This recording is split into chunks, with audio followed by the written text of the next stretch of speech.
Di surga kami bersyukur dan berterima kasih kepadamu, karena Engkau Allah yang tidak pernah membiarkan kami, Allah yang tidak pernah meninggalkan kami, selalu ada dalam seluruh gerak kehidupan kami. Musim boleh berganti, namun Engkau Allah tidak pernah berubah kasih dan kebaikan bagi kami. Terima kasih Tuhan, biarlah hatimu boleh disenangkan oleh pujian, penyembahan dan persembahan kami. Biarlah semuanya itu Tuhan berkenan kepadamu. Dan saat ini Tuhan, kami akan mendengarkan firman-Mu. Mari Tuhan Engkau tolong kami. Kalau ada ilalang-ilalang, rumput-rumput liar yang ada dalam hati kami, yang akan menghambat, mengganggu kebenaran firman Tuhan yang akan kami dengarkan, kami bersepakat mau menghancurkan semuanya itu di dalam nama Tuhan Yesus. Dan mari Roh Allah yang kudus menerobos ke dalam roh dan jiwa kami, supaya firman Tuhan yang akan kami dengar pagi ini boleh menjadi rema bagi kami. Dan waktu kami pulang dari tempat ini Tuhan, kami pulang bawa berkat untuk menjadi berkat bagi sesama kami. Terima kasih Tuhan, kami percaya dari firman Tuhan, kami yang lemah pasti dikuatkan, kami yang susah pasti dihiburkan oleh firman Tuhan, bahkan oleh kemurahan Tuhan. Kami yang sakit biarlah disembuhkan dalam cara-Mu yang ajaib.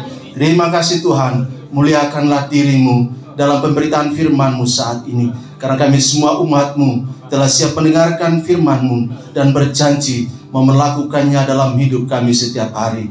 Terima kasih Tuhan, terpuji nama-Mu. Dalam nama Tuhan Yesus kami berdoa dan bersyukur. Haleluya. Semua diberkati katakan amin. Silakan duduk, jemaat yang dikasihi oleh Tuhan Kristus. Salam. Salam. Selamat pagi semuanya. Bagaimana kabar? Coba senyum kiri kanan dulu.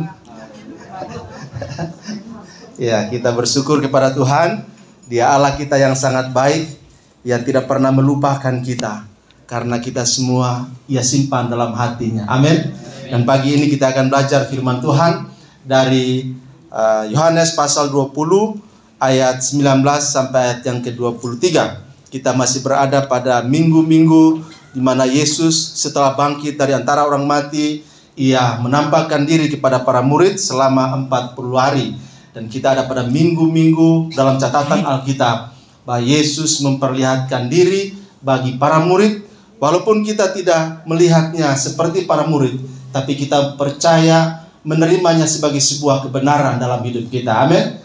Dan itu sebabnya kita buka firman Tuhan pagi ini dari Yohanes pasal 20 ayat 19 sampai ayat yang ke-23. Kita akan baca sama-sama bagian firman Tuhan ini, karena beberapa ayat saja kita akan baca sama-sama. Kalau sudah ketemu katakan amin. Amin. 1, 2, ya. Ketika hari sudah malam pada hari pertama minggu itu, berkumpullah murid-murid Yesus di satu tempat dengan pintu-pintu yang terkunci, karena mereka takut kepada orang-orang Yahudi. Pada waktu itu datanglah Yesus dan berdiri di tengah-tengah mereka dan berkata, "Damai sejahtera bagi kamu." Dan sesudah berkata demikian, Ia menunjukkan tangannya dan lambungnya kepada mereka. Murid-murid itu bersuka cita ketika mereka melihat Tuhan. Maka kata Yesus sekali lagi, "Damai sejahtera bagi kamu. Sama seperti Bapa mengutus aku, demikian juga sekarang aku mengutus kamu." Dan sesudah berkata demikian, Ia mengebusi mereka dan berkata, "Terimalah Roh Kudus. Jikalau kamu mengampuni dosa orang, dosanya diampuni. Dan jikalau kamu menyatakan dosa orang tetap ada, dosanya tetap ada." Demikian firman Tuhan buat kita semua pada kesempatan yang berbahagia pagi hari ini. Kita masih berada pada topik pentingnya penampakan diri Yesus bagi para murid dan juga bagi kita pada masa kini. 3 minggu yang lalu saya sudah menyampaikan poin pertama dari topik ini, dan ini merupakan kelanjutan dari pembahasan saya minggu yang lalu. Nah, Bapak Ibu jemaat yang dikasihi oleh Tuhan Yesus Kristus, sebelum saya menguraikan bagian ini, ada pertanyaan penting yang perlu kita pikirkan secara bersama-sama, ya. Yaitu mungkin selama ini kita tidak memikirkannya, tapi saya ingin kita memikirkan pagi ini, ya. Mau pikir ya? Boleh ya? Oke, kita akan melihat ini.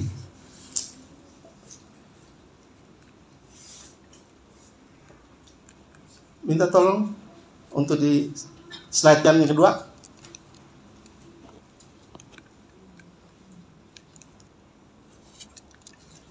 Enggak mau dia. Oke. Nah, ini dia pertanyaan penting yang perlu kita pikirkan bersama. Mengapa Yesus disalibkan di tengah? Pernah memikirkan itu? Pernah nggak memikirkan kok Yesus di tengah? Yang pernah coba angkat tangan? Karena kita pikir biasa aja ya. Biasa aja. Tapi sesungguhnya bukan biasa saja. Kalau kita baca Alkitab, maka kita menemukan bahwa kenapa Yesus ditempatkan di tengah oleh para prajurit Romawi. Dan bukan itu sebuah kebetulan. Tapi itu memang sudah dikatakan oleh Alkitab. Tapi karena semua tidak tahu, jadi saya kasih tahu saja ya, biar cepat kita kan gitu ya. Ya, kenapa Yesus disalibkan di tengah? Ya, memang biasa orang suka yang gampang aja lah. Bikin capek-capek mikir, biarkan orang lain yang mikir, kita terima aja kan gitu kan. Mau salah mau benar, terima aja dah, kira-kira gitu ya. Makanya banyak orang yang tersesat kan, karena malas berpikir. Ya, oke. Mengapa Yesus disalibkan di tengah? Kita perhatikan dulu Yesaya 53 ayat 9 bagian B. Yesaya 53 ayat 9 bagian B. Saya pikir semua sudah baca ayat ini. Ya. Kita lihat dalam Yesaya 53 ayat 9b dikatakan begini. Dan dalam matinya ia ada di antara penjahat-penjahat, sekalipun ia tidak berbuat kekerasan dan tipu tidak ada dalam mulutnya. Jadi Yesus disalibkan di antara dua penjahat ini. Itu sudah dinubuatkan oleh Yesaya. Sehingga bukan kebetulan Yesus ada di tengah, tapi sebagai penggenapan dari apa yang dikatakan oleh Yesaya jauh sebelum, ribuan tahun sebelum peristiwa terjadi. Yesaya sudah mengatakan bahwa ia akan ada di antara penjahat-penjahat. Dan itu terbukti. Nubuatan terhadap itu ya dan amin. Itu sebabnya kita bersyukur bahwa apa yang dikatakan dinubuatkan oleh para nabi tentang Mesias, itu semua tergenapi dalam diri Yesus Kristus. Tetapi bukan cuma itu. Kenapa Yesus disalibkan di tengah, di antara kedua penjahat? Bukan saja sebagai penggenapan dari nubuat Yesaya, bahwa dia akan ada di antara penjahat. Tapi yang kedua, yang sangat penting juga, kita perhatikan masih dalam Yesaya 53, ayat yang ke-11C dan ayat yang ke-12 bagian C dari Yesaya 53 bilang begini. Dan kejahatan mereka dia pikul, dan karena ia terhitung di antara pemberontak-pemberontak, sekalipun ia menanggung dosa banyak orang dan berdoa untuk pemberontak-pemberontak.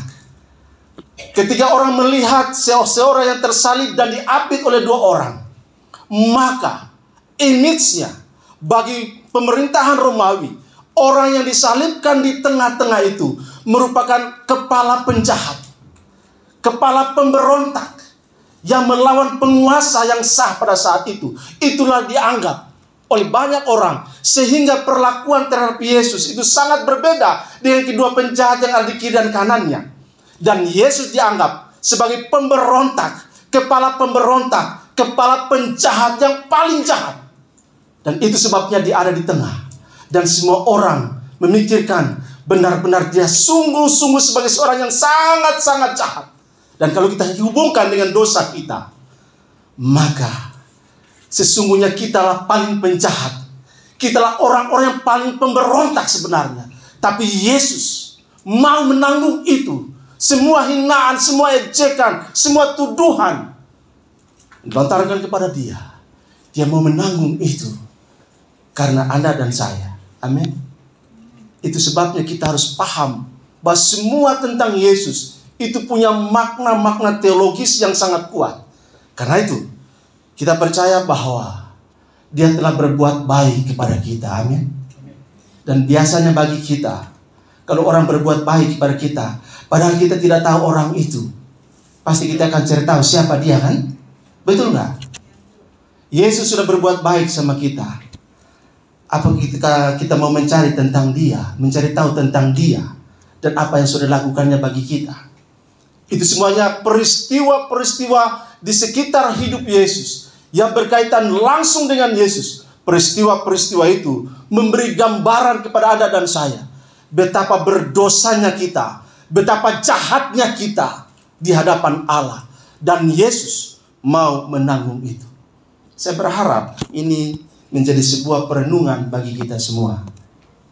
Kenapa Yesus disalibkan di antara dua penjahat? Dia ada di tengah-tengah prajurit-prajurit Romawi. Tidak sengaja mereka menaruh itu, tapi Alkitab memberitahukan bahwa semua harus terjadi apa yang dikatakan oleh Alkitab kepada Sang Mesias, Juru Selamat itu.